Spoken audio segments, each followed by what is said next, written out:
Assalamualaikum warahmatullahi wabarakatuh. Halo semua. Halo. Jadi pada kesempatan kali ini kami akan mempresentasikan statistika ekonomi dan bisnis dengan judul analisis regresi. Sebelumnya perkenalkan kami dari kelompok 2 dengan saya Aisyah Nurhalisan dengan rekan-rekan saya Faiza Meliansyah, Saya Ahmad Kamal Fatoni. Saya Randy. Saya Muhammad Faridul Amin. Saya Hakul Yakin. Selamat menyaksikan.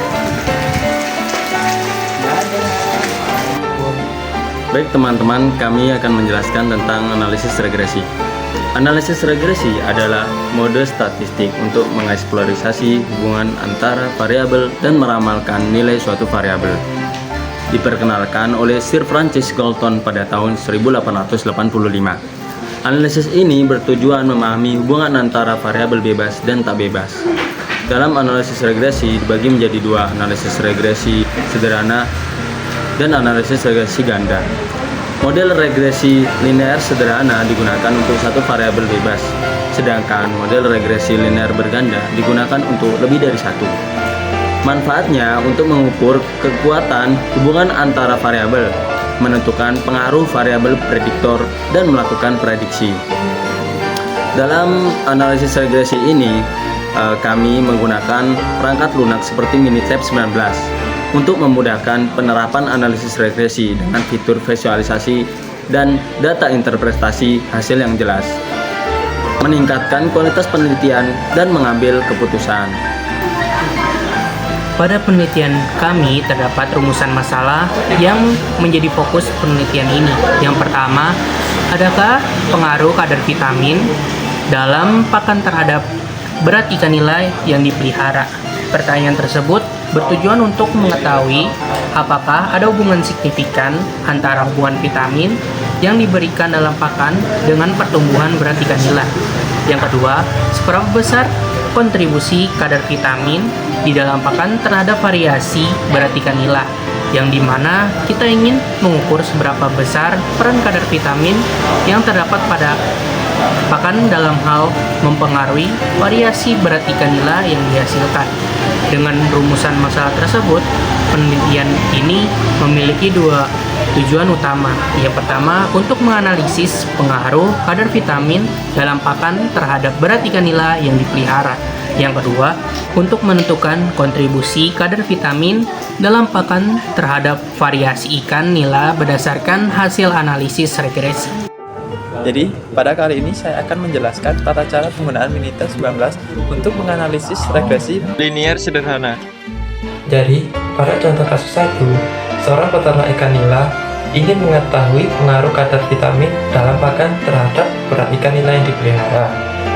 Dalam sebuah eksperimen, peternak tersebut memberikan pakan dengan kadar vitamin yang berbeda kepada 10 sampel ikan nila.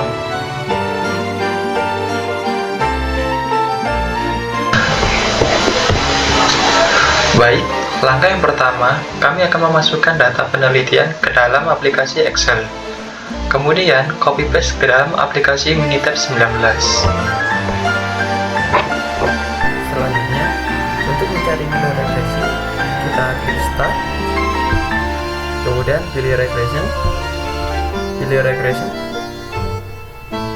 Pilih Fit Regression Model. Maka akan tampil seperti ini. Untuk responder kita pilih C2, klik 2 kali. Untuk continuous predictor kita klik C1 2 kali. Kemudian klik OK. Maka akan tampil gambar seperti ini.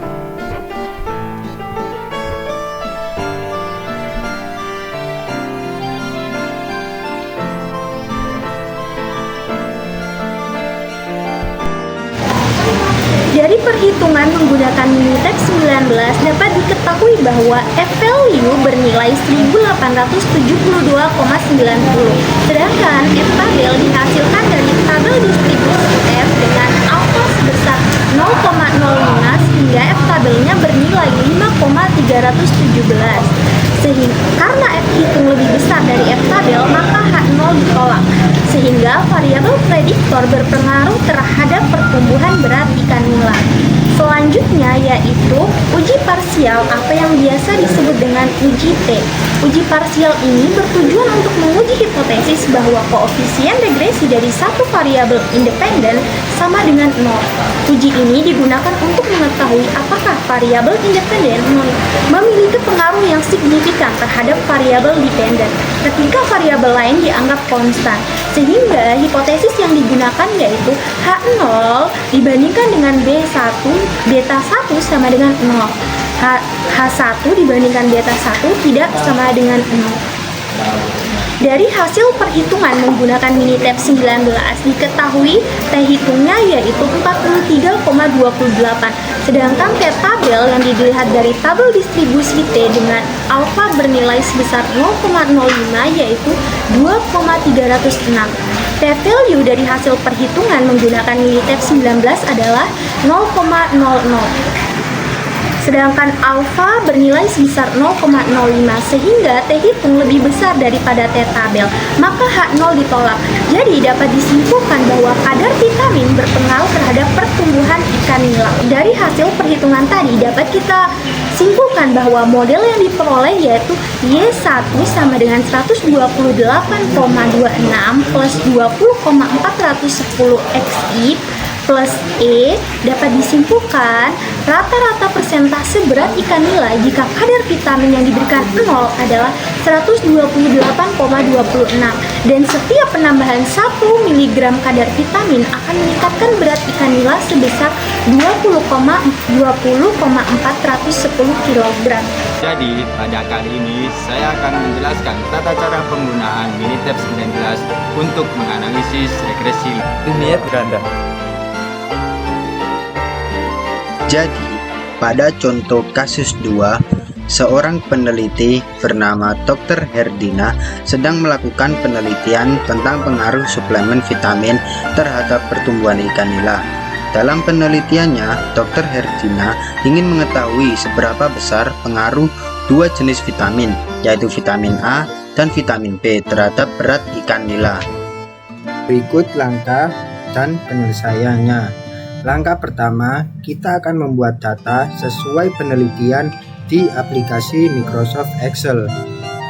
Lalu, kita copy paste data tersebut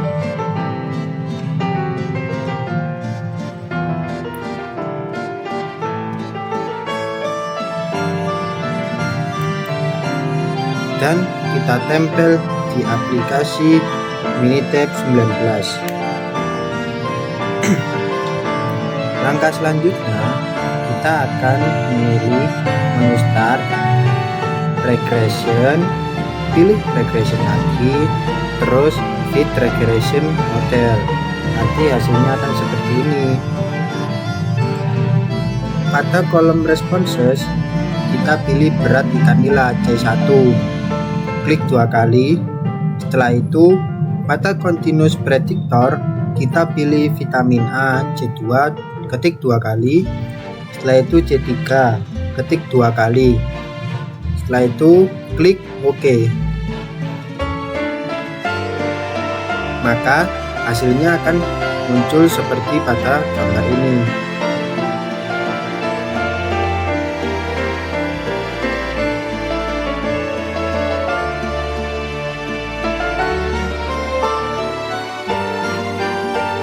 Jadi, penyelesaian pada contoh kasus yang kedua menggunakan analisis regresi linier berganda dengan bantuan aplikasi Minitab 19 untuk mempermudah analisis data. Hasil yang diperoleh adalah Y1 sama dengan 190,5 ditambah 4,41X1 plus 14,51X2 plus E. Dalam analisis ini dilakukan dua pengujian. Yang pertama uji simultan atau uji F, yang kedua adalah uji parsial atau uji T. Pada uji F diketahui hipotesis H0 sama dengan tidak dapat pengaruh vitamin A dan vitamin B terhadap pertumbuhan berat pada ikan nila. Yang kedua, H alternatifnya terdapat pengaruh vitamin A dan vitamin B terhadap pertumbuhan berat pada ikan nila. Diketahui pada ANOVA p-value sama dengan 0,000 yang dimana p-value lebih kecil daripada 0,05 maka H0 ditolak. Jadi variabel prediktor berpengaruh terhadap pertumbuhan berat pada ikan nila. Yang kedua ada uji parsial atau uji T. Hipotesis yang pertama pada X1 atau vitamin A, H0 sama dengan tidak dapat mengaruh vitamin A terhadap pertumbuhan berat pada ikan nila. H alternatifnya sama dengan terdapat pengaruh vitamin A terhadap pertumbuhan berat pada ikan nila. Yang kedua pada X2 atau vitamin B. H0 sama dengan tidak dapat pengaruh vitamin B terhadap pertumbuhan berat ikan nila. Yang kedua, H alternatifnya terdapat pengaruh vitamin B terhadap pertumbuhan berat ikan nila. Diketahui vitamin A p-value sama dengan 0,121, vitamin B diketahui p-value sama dengan 0,127. Pada X1 atau vitamin A, p-value lebih besar daripada 0,05, maka H0 diterima. Jadi tidak dapat pengaruh vitamin A terhadap pertumbuhan berat pada ikan nila. Pada X2 atau vitamin B, p-value lebih besar daripada 0,05, maka H0 diterima. Jadi tidak dapat pengaruh vitamin B terhadap pertumbuhan berat pada ikan nila.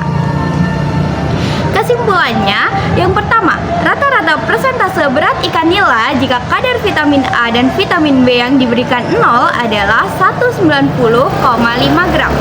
Yang kedua, setiap penambahan 1 mg kadar vitamin A akan meningkatkan berat ikan nila sebesar 4,41 gram dengan asumsi vitamin B konstan. Yang ketiga, setiap penambahan 1 mg kadar vitamin B akan meningkatkan berat ikan nila sebesar 14,51 gram dengan asumsi vitamin A konstan. Sekian yang bisa kami tampilkan, untuk kurang lebihnya mohon dimaafkan. Sampai jumpa. Terima kasih.